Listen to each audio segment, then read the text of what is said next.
pahabol na tirada si dating Pangulong Rodrigo Duterte laban kay Pangulong Bongbong Marcos kagabi.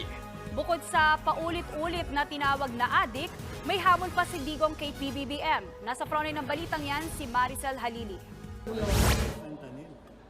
Buong araw na nahimik si dating Pangulong Rodrigo Duterte kahapon matapos ang banatan nilang dalawa ni Pangulong Bongbong Marcos Jr.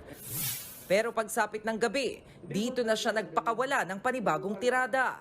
Sa kanyang press conference sa Davao City, nanindigan si Duterte na kabilang sa drug watch list ang Pangulo.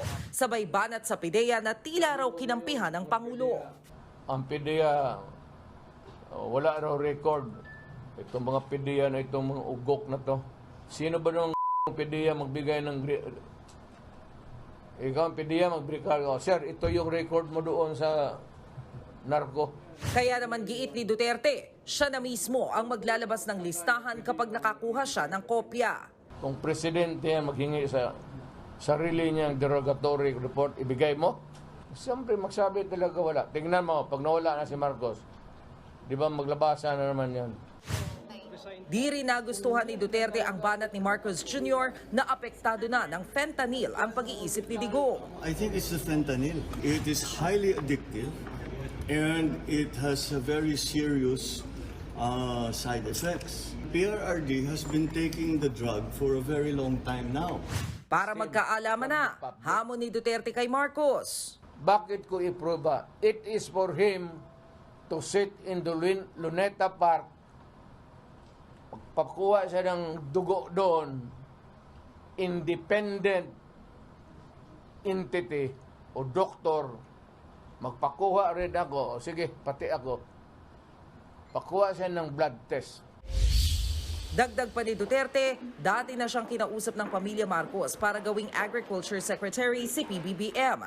Pero tinanggihan niya raw ito. Hindi ko pwedeng kunin yan kasi drug addict yan. Huwag mong isali yan sa kabinete ko. Heto rin ang dahilan, kaya't hindi raw niya sinuportahan si Marcos nung panahon ng kampanya, kahit pa running mate nito ang anak niyang si Sara. Hindi ako nagkampanya na ako sa anak ko, but I never mentioned the name of Marcos for president. Why? Kasi alam ko, bangag, bakit ka pumunta ng Germany right before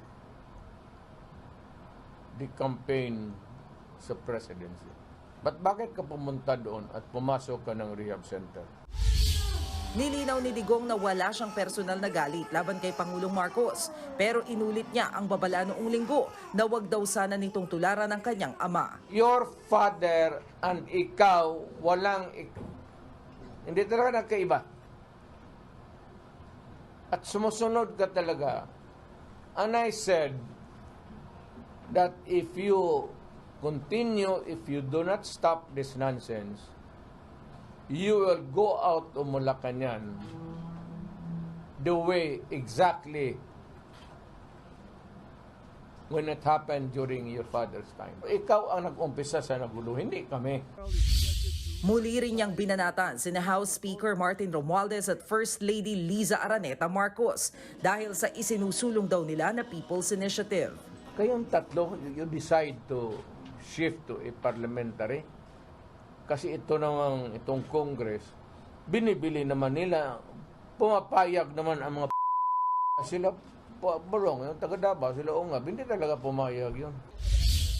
Sinusubukan pa ng News 5 na kunan ng pahayag ang palasyo at si House Speaker Romualdez kasunod ng mga panibagong tirada ni Duterte.